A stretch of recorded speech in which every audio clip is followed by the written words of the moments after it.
तो हेलो दोस्तों, मैं हूं आपका दोस्त और होस्ट सुनील और आप सुन रहे हैं सुनील हॉरर स्टोरी। कहानी को देखने से ज़्यादा सुनने में मज़ा आता है, तो अपने हेडफोन लगा लीजिए दोस्तों। आज की कहानी का नाम है हरकुलिस की कहानी। दोस्तों, आज की कहानी एक ऐसी कहानी है जिसमें एक गुमनाम शख्स है जो वो काम कर रहा है जो कि पुलिस और अदालत को करना चाहिए। ये कहानी अपने देश की नहीं बल्कि पड़ोसी देश बांग्लादेश की है। एक गुमनाम शख्स था जिसने अपना नाम हरकुलिस रखा हुआ था। हुआ ये था कि एक दिन बांग्लादेश में किसी शख्स की लाश मिलती है और उस लाश के साथ उसकी गर्दन पर एक पर्ची चिपकाई मिलती है और उस पर्ची पर लिखा हुआ था कि मैं एक रेपिस्ट हूँ, मैंने एक लड़की का रेप किया था और मेरी सज़ा यही थी और मुझे यही सज़ा मिली है और सावधान। और जब ये लाश मिली तो पुलिस का भी हैरान होना लाजमी था। एक लाश और लाश के साथ एक पर्ची, और पर्ची पर ये एक अकरार जुर्म कि मैं एक रैपिस्ट हूँ और मैंने एक रैप किया है और मेरी सज़ा भी यही थी और मुझे यही सज़ा मिली है और सावधान। और ये सावधानी उन लोगों के लिए थी जो कि आए दिन बांग्लादेश में रेप करते हैं। बांग्लादेश भी एक ऐसा देश है, एक ऐसा मुल्क है जहाँ पर महिलाओं के खिलाफ जुर्म बहुत ज़्यादा होते हैं, जहाँ पर रेप के केसेस बहुत ज़्यादा होते हैं। तो चलिए दोस्तों, अब हम चलते हैं असल कहानी की ओर। कुछ 2 साल पहले की बात है। 7 जनवरी ढाका के करीब एक लड़की की लाश मिलती है और ये लाश उस लड़की की थी जिसने मरने से पहले कुछ दिन पहले ही पुलिस में अपनी कंप्लेन दर्ज की थी कि मेरे साथ रेप हुआ है और मुझे इंसाफ चाहिए। पर शायद पुलिस ने उसकी कंप्लेन को सीरियस से नहीं लिया और मामले की जांच भी ढंग से नहीं हुई। और अब जो रेपिस्ट थे जिन्होंने रेप किया था उन्हें पता चल गया था कि ये लड़की ने पुलिस के पास जाकर उनके खिलाफ कंप्लेन दर्ज की है। अब कंप्लेन लिखने के बाद कुछ 3-4 दिन बाद ही वो जो रेपिस्ट थे वो गुस्से में आकर उस मासूम लड़की का कत्ल कर देते हैं। अब जब कत्ल हो जाता है तो मामला तो और भी गंभीर हो जाता है, क्योंकि पहले रेप और अब उसके बाद उस लड़की का कत्ल हो जाता है। और फिर लड़की के घर वाले पुलिस के पास फिर जाते हैं और अपनी कहानी बयान करते हैं कि हमने पहले भी कंप्लेंट लिखाई थी पर आप लोगों ने कुछ नहीं किया। तो पहले तो हमारी लड़की का रेप हो गया और उसके बाद उसका कत्ल भी हो गया। अब हमेशा से यही होता आ रहा है, जब भी कोई बड़ी घटना हो जाती है तब ही पुलिस जाग जाती है, तब ही होश में आती है और केस पर काम करने लगती है। और उससे पहले तो ये पुलिस मुर्दों की तरह पड़ी रहती है। इस केस में भी बिल्कुल यही हुआ और पुलिस उस केस को खोलती है और लड़की ने जिंदा रहते शिकायत की थी। अब घर वालों की वजह से भी दोबारा मामला दर्ज होता है और पहली बार एक रेपिस्ट का नाम सामने आता है और वो है रिबन। अब नाम सामने आने की वजह से पुलिस पहली बार उस शख्स की तलाश शुरू करती है। 7 जनवरी को लड़की के माँ बाप पुलिस में रिपोर्ट लिखाते हैं और उसके कुछ 10 दिन बाद, मतलब उसी इलाके को 17 जनवरी को उसी इलाके के पास ही रिबन की लाश मिलती है। उसके सर में गोली मार दी गई थी और उसके गर्दन के पास एक पर्ची चिपका दी गई थी और उसी पर्ची पर वही लिखा हुआ था कि मैं एक रेपिस्ट हूँ, मैंने एक लड़की का रेप किया था और मेरी सज़ा यही थी। वो पहले वाला जो मैंने आपको बताया था वही लिखा हुआ था। पुलिस को उस पर्ची के नीचे एक नाम लिखा हुआ नज़र आता है और वो नाम था हरकुलिस। अब जब पुलिस को ये पर्ची मिलती है तो पुलिस घबरा जाती है कि आखिर ये मामला क्या है, कातिल ने अपना नाम हरकुलिस क्यों लिखा है। अब की पुलिस इस बात को अच्छी तरह से जानती थी कि हरकुलिस नाम का कोई आदमी हो ही नहीं सकता, तो शायद ये ज़रूर किसी का निकनेम होगा। तो पुलिस उस नाम को लेकर आसपास के इलाके में जांच करना शुरू कर देती है, पर फिर भी हरकुलिस का कोई नामो निशान नहीं मिलता और ना ही कोई इंसान मिलता है। अब पुलिस उस लड़की के मामले में अपनी जांच कर रही थी। पहले तो उस लड़की का कत्ल और उसके बाद उसके लड़के का उसी लड़के का कत्ल। पर इस दोनों घटनाओं के बावजूद भी पुलिस मीडिया तक ये खबरें पहुंचने नहीं देती। पर मीडिया में तब खबर आती है जब एक दूसरा कत्ल होता है और जब उस लाश के पास भी बिल्कुल ऐसी ही पर्ची मिलती है जैसे कि बिल्कुल पहली लाश के पास मिली थी। मतलब इस केस के करीब 1 महीने बाद एक और लड़की का रेप हो जाता है। ये लड़की अकेली ही अपनी दादी के घर जा रही थी, तन्हा थी। रास्ते में इसे 2 लड़के उठाते हैं और उसके साथ ज़बरदस्ती करते हैं। उसके बाद लड़की अपने घर पहुंचकर घर वालों को उसके साथ हुई घटना के बारे में बताती है। उसके घर वाले भी पुलिस स्टेशन जाकर रिपोर्ट लिखाते हैं। जब रिपोर्ट लिखाते हैं तो लड़की 2 नामों का जिक्र करती है। वो लड़की उन दोनों लड़कों को पहले से ही पहचानती थी। एक का नाम था रतिन और दूसरे का नाम था सजन। पुलिस में रिपोर्ट लिखा दी जाती है और पुलिस उन दोनों की तलाश करती है, पर वो दोनों पुलिस के हाथ नहीं आते। 15 दिन बीत जाते हैं और फिर 15 दिन बाद रतिन की लाश मिलती है। ठीक उसी तरह उसके सर में गोली मार दी गई थी और उसके गर्दन पर भी ठीक उसी तरह पर्ची चिपकी हुई मिली और उस पर्ची पर भी लिखा था कि मैं रतिन रेपिस्ट हूँ, मैंने भी एक लड़की का रेप किया है, मुझे यही सज़ा मिलनी थी और मुझे यही सज़ा मिली है और सावधान। और फिर से नीचे लिखा हुआ था हरकुलिस्ट। अब तो ये दूसरी बार पर्ची मिलती है तो पुलिस के भी कान खड़े हो जाते हैं। अब पुलिस के साथ ये सवाल उठता है उनके दिमाग में कि वो उस लड़की ने तो 2 नाम लिखाए थे जिन्होंने उसका रेप किया था। एक तो रतिन जिसका तो कत्ल हो चुका है और दूसरा सजल। और इससे पहले कि अब हरकुलिस नाम का अनजान शख्स सजल तक पहुंच जाए और उसका भी कत्ल हो जाए, पुलिस सजल का तलाश करना शुरू करती है। पुलिस और उसके घर वाले सब सजल को ढूंढते हैं पर वो कहीं नहीं मिलता। और फिर ठीक 1 हफ्ते बाद एक लाश मिलती है। लाश की पहचान होती है सजल के तौर पर। अब ये तीसरा कत्ल था जिसके सर में गोली मार दी गई थी और जिसके गर्दन पर भी पर्ची थी और उस पर्ची पर वही 2 बातें लिखी हुई थी जो पहले पुरानी लाशों की पर्चियों पर थी। इस लाश और उस तरह पर्ची मिलने के बाद अब पूरे पुलिस भी हैरान और परेशान हो गई। अब धीरे धीरे ये हरकुलिस नाम पूरे बांग्लादेश में तेज़ी से फैलता है। लोग भी अब हरकुलिस को हीरो मानने लगते हैं। पुलिस और सरकार भी अब प्रेशर में आती है। पुलिस पर भी अब दबाव आ जाता है कि पुलिस भी अपना काम ईमानदारी से नहीं कर रही। रेप युक्त अपनी शिकायत दर्ज करने के बाद भी रेपिस्ट को पकड़ा नहीं जा रहा और एक कोई गुमनाम शख्स है जो एक के बाद एक कत्ल किए जा रहा है। और इस दौरान जब पुलिस गहरी तलाश शुरू कर देती है तो अलग अलग इलाके से खबरें आती हैं और फिर पता चलता है कि अलग अलग शहरों में भी बिल्कुल इसी तरह रेप की वारदात होती है। तो उसमें भी एक शख्स का नाम आगे आता है और नाम सामने आने के बाद कुछ ही देर बाद उस शख्स की लाश मिलती है और उसके साथ भी एक पर्ची जिस पर वही सब लिखा हुआ है और साथ में फिर एक नाम आगे आता है और वो होता है हरकुलिस्ट।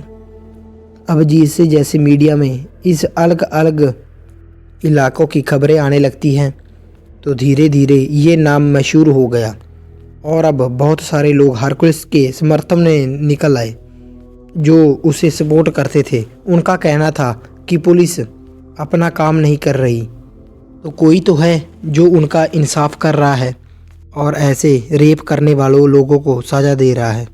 अब पूरा पुलिस डिपार्टमेंट परेशान है कि ये हरकुलिस्ट है कौन।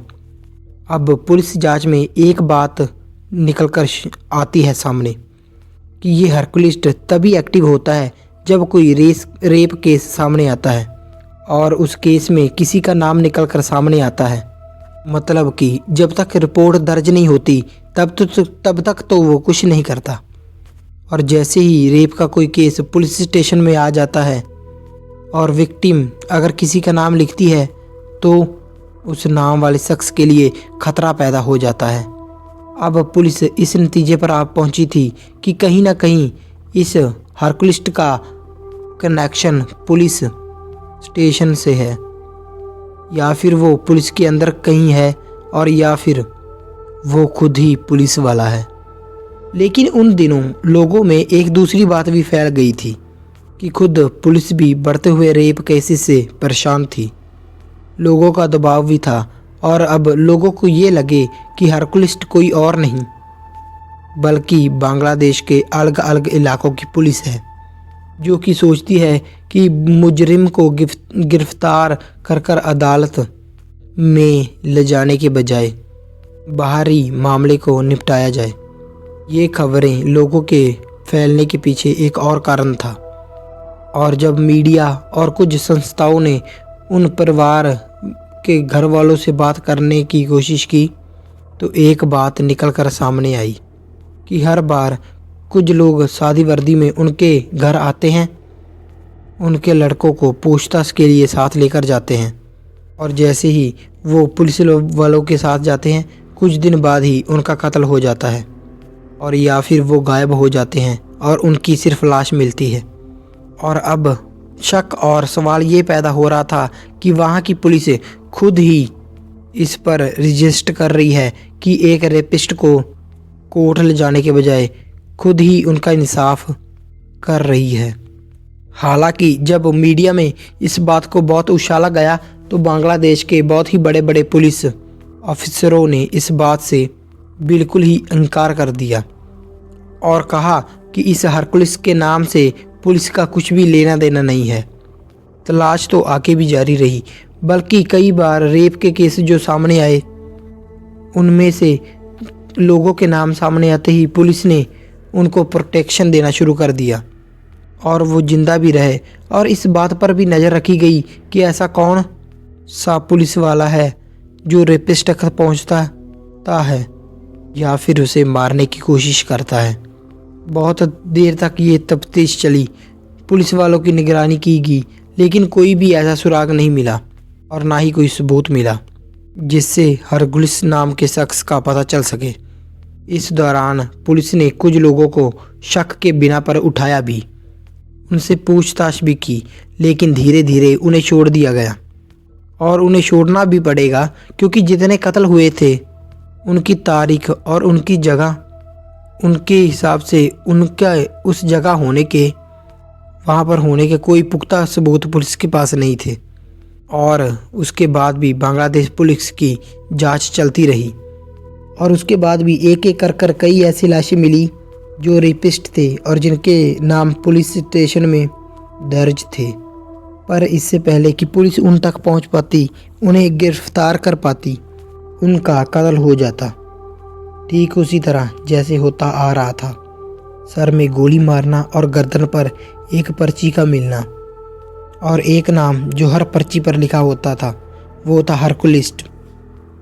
हालांकि बांग्लादेश पुलिस के पास भी इतने सही आंकड़े नहीं हैं कि ऐसे कितने ही कत्ल हरकुलिस ने किए हैं, पर इस बात को अब करीब 4-5 साल हो गए हैं। पर अब भी कभी कभी ऐसी खबरें आ जाती हैं जिसमें हरकुलिस का नाम सामने आ जाता है। लेकिन ये हरकुलिस है कौन, इसकी असली पहचान क्या है? क्या ये रैपिस्ट को अपने हाथों से सजा देता है? ये कोई अकेला इंसान है या फिर इसका कोई गैंग है? इसका ताल्लुक किससे है, इसके बारे में किसी को कुछ भी नहीं पता। ये सारे सवाल बांग्लादेश पुलिस के लिए आज भी एक रहस्य और एक राज बने हुए हैं। पुलिस की कोशिश आज भी जारी है, लेकिन इससे एक फ़र्क ये हुआ, जब भी कोई रेप का केस होता है और पुलिस स्टेशन में दर्ज होता है कि सबसे पहले पुलिस उस रेपिस्ट को जल्द से जल्द गिरफ्तार करती है।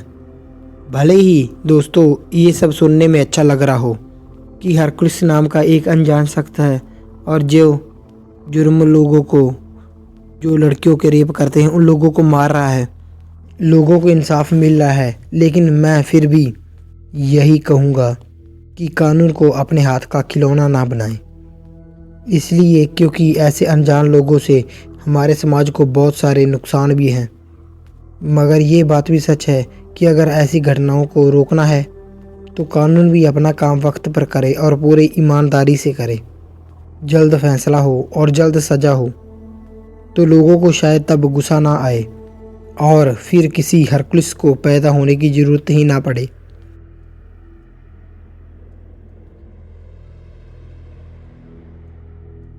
दोस्तों, अब हम करते हैं दूसरी कहानी शुरू।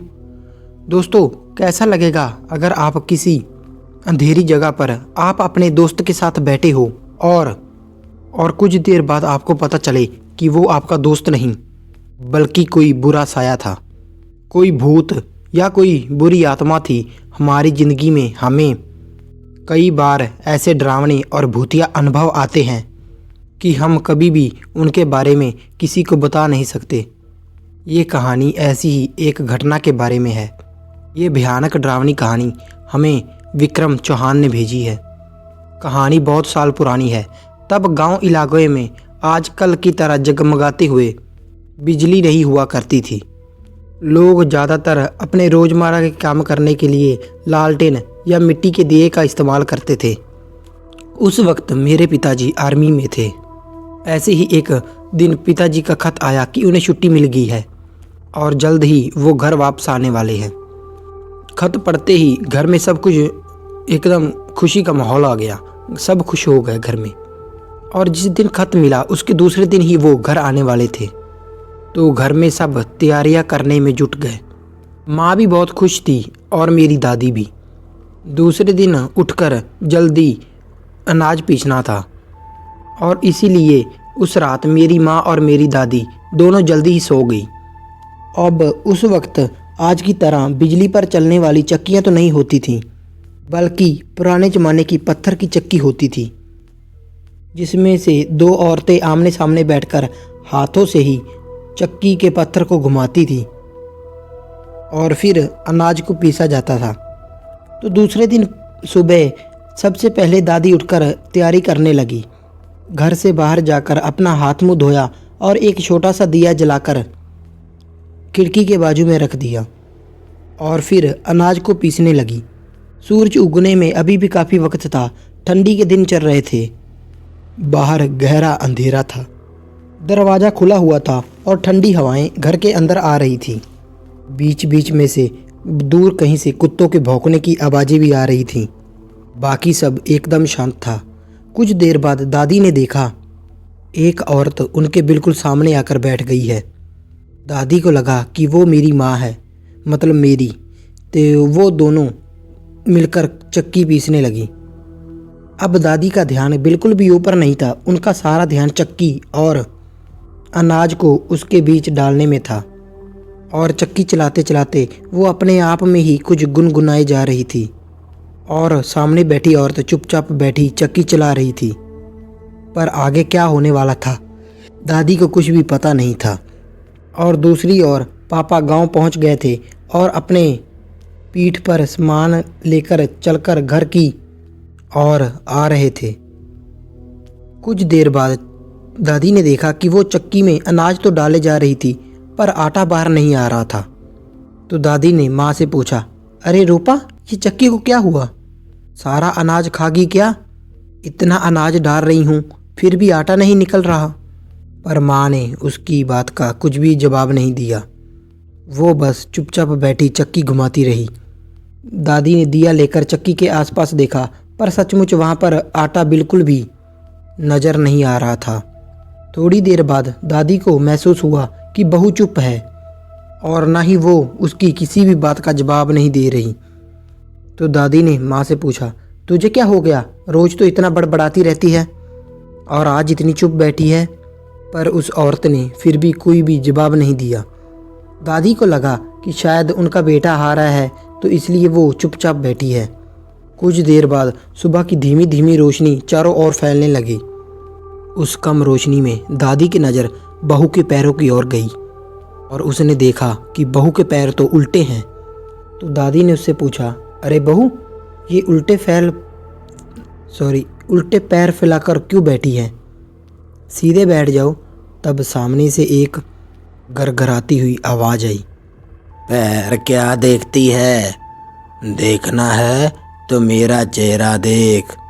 तब उस धीमे अंधेरे में दादी दिया लेकर उसके चेहरे की ओर ले गई। उसके चेहरे को देखकर दादी की तो आंखें फटी की फटी रह गई। वो उठकर वहाँ से भागना तो चाहती थी, पर किसी चीज़ ने दादी को वहाँ पर जकड़ रखा था। वो कुछ देर तक वहाँ पर झटपटाई और फिर जोर से चीख मारकर वहीं बेहोश होकर गिर पड़ी। दादी की चीख सुनकर मेरी माँ अपने कमरे से भागकर बाहर आई। बाहर आते ही माँ ने पूछा कि क्या हुआ माँ जी, आप इतनी ज़ोर से क्यों चीखी? पर जब मेरी माँ ने सामने देखा तो मेरी दादी बेहोश होकर सामने पड़ी हुई थी और एक अनजान औरत चक्की के बिल्कुल पास बैठी हुई थी। माँ हिम्मत कर कर उसके पास चली गई, पर पास जाकर देखा तो उस औरत के पैर उल्टे थे। तब उसे अपने बचपन की वो भूतिया कहानी याद आई, जिसमें उसने सुना था कि भूतों के पैर, चुड़ैलों के पैर तो उल्टे होते हैं। तो बस क्या था, वो याद आते ही मेरी माँ की भी जैसे सांस ही फूल गई, शरीर ठंडा पड़ गया और वो तो अपनी जगह से हिल भी नहीं पा रही थी। और अगले ही पल उस चुड़ैल ने अजीब तरह से अपनी अकड़ी हुई गर्दन घुमाई और फिर गुस्से से माँ की ओर देखा। उसके बाल बिखरे हुए थे, आंखों की जगह पर बस 2 काले गड्ढे थे और उसमें भी कीड़े रेंग रहे थे, और नाक की जगह पर एक बड़ा सा छेद था और उसके दांत काले और बाहर आए हुए थे और उन पर खून लगा हुआ था। मेरी माँ तो जैसे खड़े खड़े ही कांपने लगी। जैसे ही उस चुड़ैल ने अपना रुख मेरी माँ की तरफ किया, मेरी माँ भी वो देखकर बेहोश होकर नीचे गिर पड़ी। और उसी वक्त मेरे पापा भी घर के दरवाजे पर आ पहुँचे। उन्होंने दरवाज़ा खुला हुआ देखकर मेरी माँ को आवाज़ लगाई और तब उन्होंने देखा कि एक औरत घर के अंदर खड़ी है और मेरी माँ और मेरी दादी दोनों बेहोश होकर नीचे पड़ी हुई हैं। और बस क्या था, मेरे पापा की आवाज़ सुनते ही वो चुड़ैल इतनी तेज़ी से घर से बाहर भागी कि वो तो उसे देख भी ना सके। पापा भी उसके पीछे घर के बाहर चले गए, पर वो इतनी तेज़ थी कि सुबह की उस धीमी रोशनी में वो कहीं गायब सी हो गई। कुछ देर बाद माँ और दादी दोनों होश में आई तो वो बहुत डरी हुई थी और मेरे पापा को घर में देखकर दोनों अच्छा महसूस करने लगी। और वो औरत कौन थी, किसी को कुछ भी पता नहीं था और ना ही उस दिन के बाद वो फिर कभी वहाँ दिखाई दी। पर आज भी माँ और दादी उस घटना को याद कर कर डर जाती हैं। तो दोस्तों, कैसी लगी आपको 2 कहानियाँ? लाइक शेयर कमेंट करके ज़रूर बताना और चैनल को ज़रूर सब्सक्राइब कर लेना। कौन सी ज़्यादा कहानी अच्छी लगी आपको तो अपने दोस्तों के साथ भी शेयर कर देना और चैनल को ज़रूर सब्सक्राइब कर लेना। मिलते हैं इससे भी डरावनी और ख़तरनाक कहानी में, तब तक के लिए धन्यवाद।